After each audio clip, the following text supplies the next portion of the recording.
ये टिकट जो है मुख्यमंत्री जी की जो धर्मपत्नी को दिया है, ये लोगों की मांग पे दिया था। ये भारतीय जनता पार्टी का जो षड्यंत्र था, उसमें एक तो सरकार को गिराने का था। अब ये बातें भारतीय जनता पार्टी के अंदर से बाहर निकलने लग पड़ी हैं।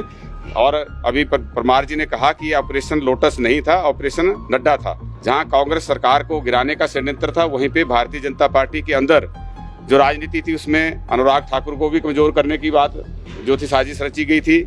हिमाचल प्रदेश में इस समय एक स्थिर सरकार है और लोकसभा और राज्यसभा चुनावों के समय जो भाजपा ने सरकार को अस्थिर करने की कोशिश की, वह अब बिल्कुल नाकाम हो गई है तथा तीनों सीटों पर कांग्रेस पार्टी भारी मतों से जीत हासिल करेगी।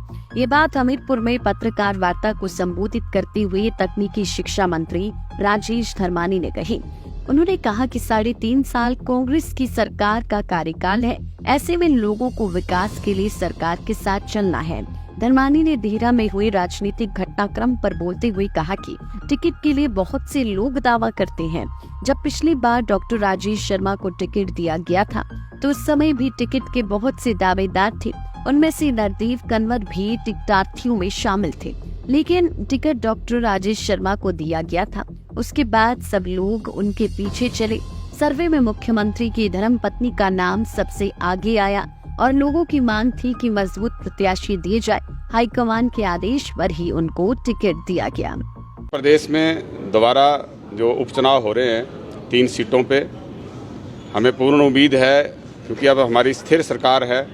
जो संशय पिछले लोकसभा चुनावों के दौरान, जिसमें 6 उपचुनाव भी थे, भारतीय जनता पार्टी ने लोगों के मन में एक शक पैदा किया था और कुछ लोगों को लगता था कि ये 6 सीटें जो है कांग्रेस हार कर बीजेपी के पक्ष में जाएंगी। लेकिन उसमें से 4 सीटें जीतकर हमने जो है अब पूर्ण बहुमत की सरकार हमारी हिमाचल प्रदेश में है 38 सीटों के साथ।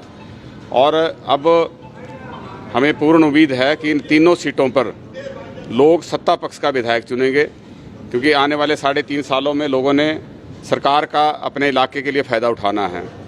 और हमें पूर्ण उम्मीद है कि हमीरपुर की बुद्धिमान जनता, जो सबसे पढ़े लिखे लोग यहाँ रहते हैं, इस ज़िले के अंदर लिटरेसी रेट हाईएस्ट है, और इसमें जो है सत्ता पक्ष के साथ चलेंगे, कांग्रेस सरकार के साथ चलेंगे और मुख्यमंत्री जी के हाथों को मजबूत करेंगे और ये सीट हम भारी बहुमत के साथ जीतेंगे। हर कार्यकर्ता का हक है कि वो अपनी बात हाईकमान के सामने रखे, टिकट की दावेदारी करे, लेकिन अंततः टिकट एक आदमी को मिलता है।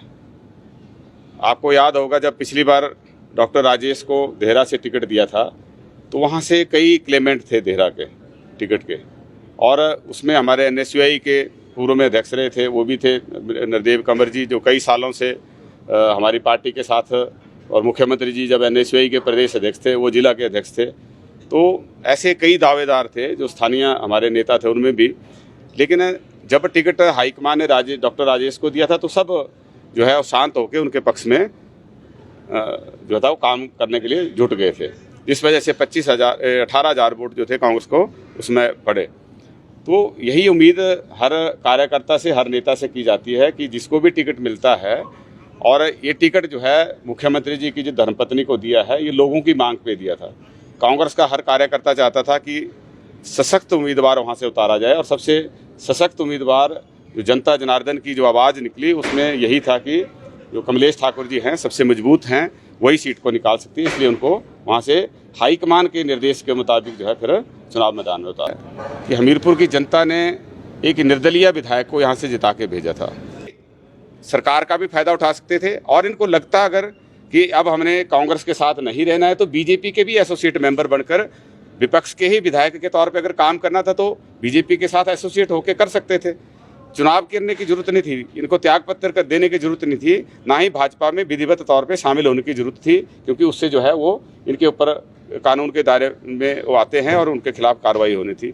लेकिन इन्होंने जो है राजनीतिक तौर पर ये जो है अपनी इमेच्योरिटी दिखाई है, और ये भारतीय जनता पार्टी के ट्रैप में फंस गए। अब इनकी कोई वैल्यू भारतीय जनता पार्टी के अंदर भी नहीं रही, और जो स्वतंत्र विधायक थे, निर्दलीय विधायक थे, तो इनको भारतीय जनता पार्टी के अंदर भी राजनीतिक तौर पे महत्व रहना था। कार्य जिस भी पार्टी की बनेगी, ये उस पार्टी के साथ एसोसिएट होके सत्ता पक्ष का जो फायदा है, सरकार का जो फायदा है, वो हमीरपुर के लोगों को दिलाएंगे। लेकिन यहाँ ऐसा नहीं हुआ। महज 6 महीने बाद जो है यहाँ के जो विधायक निर्दलीय चुने गए थे वो गलत लोगों के हाथ में फंस गए और गलत राजनीति का शिकार होना शुरू हो गए और अपने आप भी गलत राजनीति करने लग पड़े, जिस वजह से जो है आज ये सीटें खाली हुई हैं।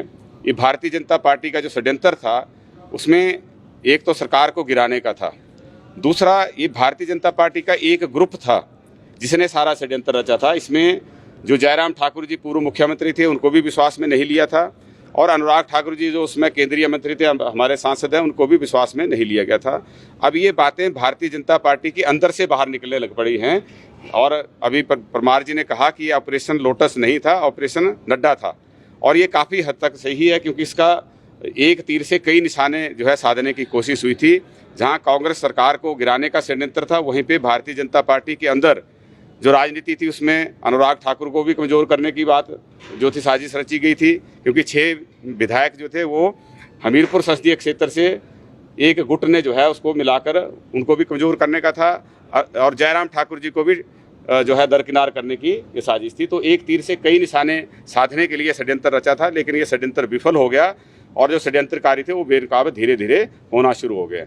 और देखिए बड़ा दुखदाई है क्योंकि बच्चे बहुत मेहनत करते हैं। हम देखते हैं जो नीट का जेई का जो मतलब एग्ज़ाम देते हैं बच्चे, वो दिन रात मेहनत करते हैं, साल 2 साल लगातार बच्चे जो हैं वो मतलब 18-18, 20-20 घंटे तक पढ़ते हैं और ऐसे में जब पेपर लीक होता है तो उन बच्चों के साथ बहुत बड़ा अन्याय है। और नीट का जो एग्ज़ाम है ये बड़ी हैरानी करने वाला है कि जो बच्चा रिटर्न में कम नंबर ले रहा है लेकिन ग्रेस मार्क्स की वजह से उसको 100% मार्क्स जो है वो मिल रहे हैं, ऐसे 67 बच्चे आगे जिनके जो है 100% मार्क्स हैं। तो इससे बड़ा घोटाला और कुछ नहीं हो सकता। इसकी जो है CBI की वैसे जांच होनी चाहिए। हालांकि CBI आज की डेट में डिफंक्ट लगती है, लेकिन किसी भी स्वतंत्र एजेंसी से या जुडिशियल इंक्वायरी होनी चाहिए ताकि किसी तरीके से इस जो ये घोटाला है, जो स्कैम है, उसको दबाया ना जा सके और इन बच्चों को न्याय मिलना चाहिए। ये दोबारा से एग्ज़ाम हो इसकी हम मांग करते हैं क्योंकि ये पेपर लीक हुआ है। आजकल इंटरनेट का ज़माना है, विद इन मिनट्स जो है वो पूरे इंडिया में जो है ये सोशल मीडिया के माध्यम से जो है कोई पेपर लीक होने के बाद पहुंच जाता है। तो ऐसे में ये अंदेशा है कि जो बच्चे सिलेक्ट हुए हैं उनमें से कितने फेयरली सिलेक्ट हुए हैं इसका कोई अंदाजा नहीं है और जो मेरिटोरियस बच्चे हैं वो बाहर रह गए। लाइफ टाइम्स टीवी के लिए हमीरपुर से ए सिंह की रिपोर्ट। यहाँ शिक्षा नहीं रोजगार की भी गारंटी है। करोड़ों के पैकेज से लेकर वर्ल्ड क्लास इंफ्रा तक, स्कॉलर से लेकर नामी अध्यापकों तक सब कुछ है यहाँ। हरियाली भी और शिवालिक पहाड़ियाँ भी, सुकून है यहाँ, संतुष्टि है यहाँ, बेहतरीन शिक्षा की पुष्टि है यहाँ। बद्दी यूनिवर्सिटी। अधिक जानकारी के लिए संपर्क करें।